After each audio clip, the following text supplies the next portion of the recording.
J'ai reçu le mardi 3 mai 2022, le lendemain de la fête de la rupture du jeûne du mois de Ramadan, un bulletin de notification d'engagement d'une procédure d'expulsion en mon encontre de la préfecture de Lille qui stipulerait que je serais une menace pour la sûreté de l'État, moi-même et mes propos.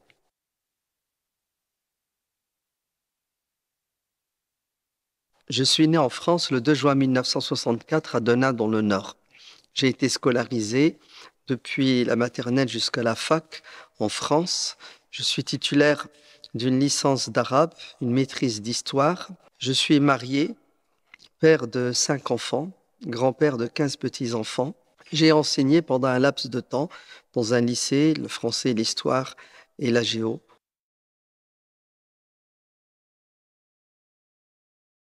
Je suis de nationalité marocaine, bien que je sois né en France, qui à l'époque m'octroyait la nationalité du fait que je sois né en France. Cependant, mon père, avant ma majorité, m'a pris par la main, ainsi que mes grandes sœurs et mon grand frère, pour nous faire déchoir de cette nationalité en pensant qu'il n'était pas possible de garder son identité spirituelle et culturelle tout en étant français. Par la suite, je ferai une demande de recouvrement de nationalité qui sera ajournée, puis une nouvelle en 1999 qui sera refusée sous prétexte que j'ai des liens très forts avec une organisation qui serait, d'après les rapports de police, une organisation intégriste qui est l'Union des organisations islamiques de France, l'UOIF, devenue musulman de France aujourd'hui.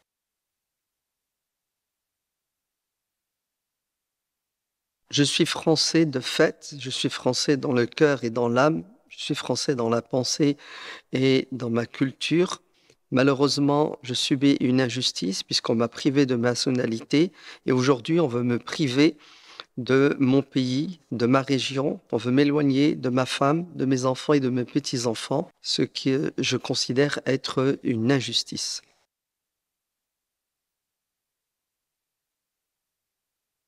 Ma vision de l'islam a toujours été et restera toujours une vision de l'islam du juste milieu, un islam qui doit se vivre dans son contexte culturel, notamment le nôtre français, un islam qui appelle à la rationalité et qui appelle à une pratique mesurée. J'ai toujours combattu toute forme d'extrême et les extrémistes en appelant les gens à se réconcilier avec son identité spirituelle et son identité culturelle, chose qui, Dieu merci, a donné ses fruits puisque je suis suivi par des centaines, des millions de personnes qui sont dans cet islam de l'ouverture, l'islam de la paix, l'islam de la tolérance. Pourquoi est-ce que certaines religions ont une mauvaise compréhension de la religion?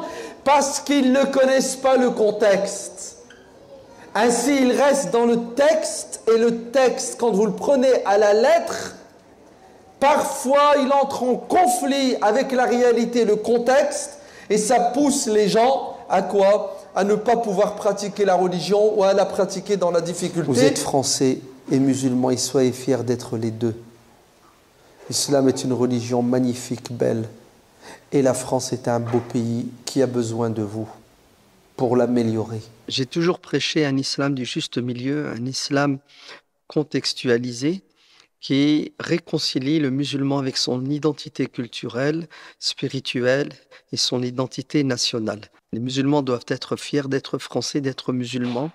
Ils sont 100% français, 100% musulmans dans le cadre des lois de la République, dans le respect de notre laïcité qui nous permet de pratiquer notre religion en toute liberté. Un islam qui a toujours prêché la paix et le vivre ensemble. Un islam contre la violence et toute forme de rejet des identités plurielles de notre société. Ce n'est pas antinomique que de dire nous sommes français et musulmans. Bien au contraire, l'islam est une religion universelle, capable de s'épanouir là où elle est, à condition qu'elle soit pensée et réfléchie par des gens du terroir, du cru, par des gens compétents à la fois dans les sciences religieuses et dans les sciences profanes. Donc, vous savez ce que vous allez faire? Vous allez vous engager pour améliorer la France de 2016, de 2020, de 2030. Comment vous allez vous engager? En continuant à être de bons citoyens comme vous l'êtes, respectueux de la loi, de l'ordre public. Tout mon combat depuis ces 40 dernières années est un combat de justice. J'ai toujours défendu la cause palestinienne qui, à mon avis, est une cause juste. Le peuple palestinien souffre. Maintenant, on fait l'amalgame entre l'antisémitisme et l'antisionisme. Je ne suis pas antisémite, bien au contraire, j'ai toujours défendu le peuple juif dans son histoire, d'ailleurs la plus récente, quand il a subi la Shoah et toute forme d'injustice. Cependant, c'est vrai que j'ai tenu lors d'une conférence sur l'injustice qu'a subi le peuple palestinien dès les années 2000, des propos qui ont été vexants et qui ont touché une partie de la communauté juive. J'ai fait mes excuses. Le musulman ne peut être antisémite puisqu'il est pour la justice et la liberté. Ainsi, mon discours a toujours été un discours mesuré qui a toujours appelé au respect de la divergence, au respect de la pluralité, au respect des autres communautés. Vive la loi contre l'antisémitisme. Parce qu'être antisémite, c'est de la folie. Détester quelqu'un parce qu'il est juif, c'est un péché en islam. En islam, on combat l'injustice, on ne combat pas l'être humain parce qu'il est noir ou blanc, parce qu'il est de telle religion, telle religion. Allah a créé les êtres humains libres. L'homosexuel, mais bien sûr qu'il a le droit d'exister. Allah a créé les êtres humains libres de croire en lui, et il les a créés aussi libres de lui obéir ou de lui désobéir. Et si moi, musulman, j'ai des interdits, j'ai des limites, le non-musulman n'a pas d'interdit, puisqu'il n'est pas soumis à l'islam. Apprenons à nous respecter, à nous tolérer avec nos différences et nos divergences. J'ai toujours été, je resterai toujours quelqu'un qui combat toute forme de racisme et de rejet, et notamment l'antisémitisme. J'ai toujours condamné la Shoah et ce que le peuple juif a subi.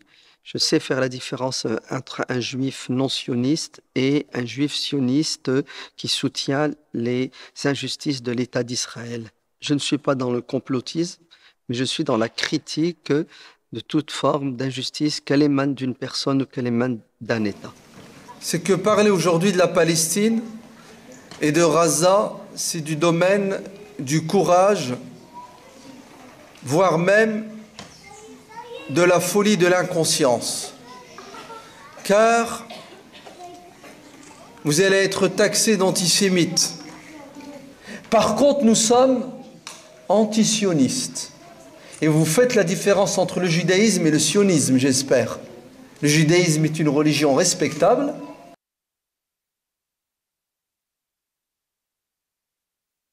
Les attentats qui frappent notre pays depuis une vingtaine d'années sont odieux et horribles. J'ai toujours condamné la violence et les attentats, quelles que soient les personnes qui les commettent. Cependant, je suis conscient qu'il y a certaines personnes, notamment certains politiques ou certains journalistes, qui reprennent ces attentats pour stigmatiser et montrer à l'index toute une communauté musulmane innocente, victime elle-même de ces attentats dans la réalité et dans la récupération médiatique. Et je suis conscient qu'il y a certaines personnes qui font tout pour qu'il y ait un choc des civilisations, pousser les musulmans à avoir peur de leurs concitoyens non musulmans et les non musulmans à avoir peur de leurs concitoyens musulmans. Nous sommes pour le vivre ensemble et la convivialité, et tout cela ne pourra se faire que si et seulement si nous combattons le terrorisme et nous combattons ceux qui appellent au rejet, à la haine de la communauté musulmane. Je reçois des mails de gens qui me disent « Ne penses-tu pas qu'il est temps de quitter la France puisque la France devient islamophobe, intolérante ?»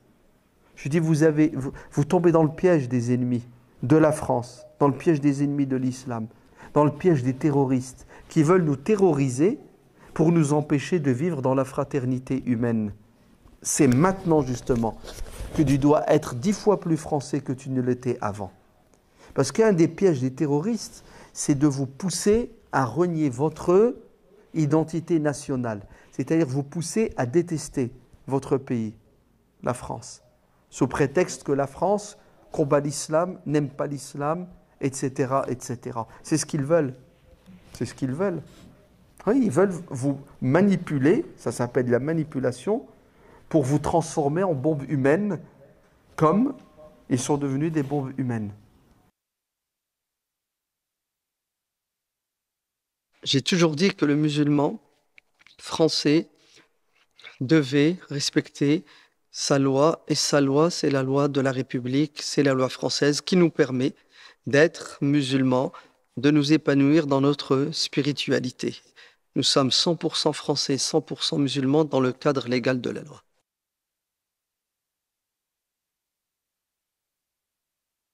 J'ai toujours transmis ce message clair et net à mon auditoire. Un bon Français est un Français qui respecte la loi et qui critique les institutions. Ainsi, un bon musulman citoyen est un musulman engagé, engagé politiquement, engagé en essayant d'améliorer au quotidien la société dans laquelle il vit. Nous ne sommes pas ni pour la violence, ni pour le chaos. Nous sommes pour l'engagement et la construction. Alors nous ne tomberons pas dans le piège. Nous allons rester musulmans et français jusqu'au bout. Notre religion, c'est une religion du bon sens, de la justice et de la miséricorde. Et la France, c'est le pays de la liberté, de l'égalité, de la fraternité. Et quand quelque chose ne va pas dans notre pays, vous savez ce qu'on fait? On s'engage pour améliorer notre pays. On s'engage, vous entendez? On s'engage au niveau intellectuel, au niveau politique, au niveau médiatique. On devient des acteurs. Pourquoi est-ce qu'on laisse les extrémistes, terroristes, agir et détruire? Pourquoi est-ce que nous ne agissons pas, nous, avec amour pour construire notre société? Pourquoi est-ce qu'on ne la préserve pas et on ne la protège pas? Pourquoi est-ce qu'on se marginalise et on se renferme? C'est le moment de s'ouvrir.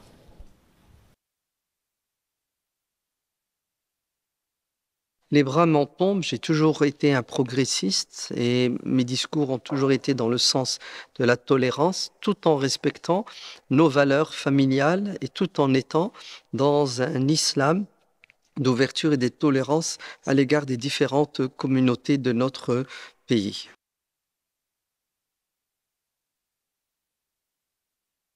Je subis un acharnement administratif de la part du préfet du Nord, qui d'ailleurs a déjà été condamné pour violation du droit d'asile.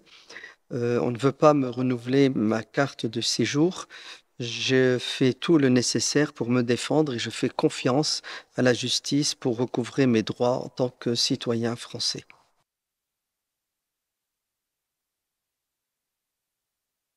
Vous êtes des millions à m'écouter et à me suivre depuis plus de 40 ans. Après avoir sillonné toute la France et certains pays européens à transmettre un discours de paix, d'ouverture et de tolérance, aujourd'hui je subis une injustice. Ainsi, je vous invite à me soutenir à travers vos témoignages, en relayant cette vidéo et en vous levant contre cette injustice qui me touche personnellement. Je vous tiendrai informé de la suite de cette affaire.